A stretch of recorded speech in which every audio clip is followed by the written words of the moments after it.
Bonjour à tous. Alors, n'étant pas insulaire, puisque je suis sénatrice de la Guyane, donc qui est sur un continent sud-américain, la population guyanaise se trouve confrontée aux mêmes problématiques que la Martinique.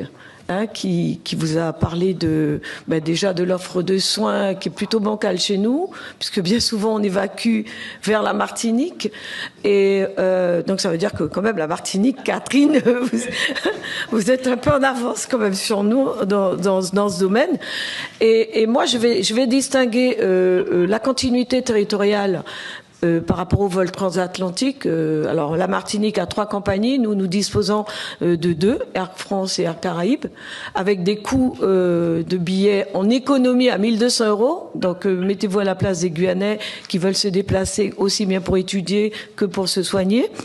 Et puis dire qu'on parle de continuité territoriale aussi dans l'intérieur, puisque la Guyane a des communes qui ne sont accessibles que par avion. Donc il y a Air Guyane, mais alors c'est très chaotant parce que souvent les avions sont en panne, souvent il y a des problèmes par rapport à la climatologie. Donc les habitants, par exemple de Maripasoula, de Papaïchtan, de Grand Santi, sont souvent bloqués chez eux. Alors vous imaginez, quand on parle de continuité territoriale, on parle d'économie aussi, comme vous avez parlé tout à l'heure, du coût des matières premières.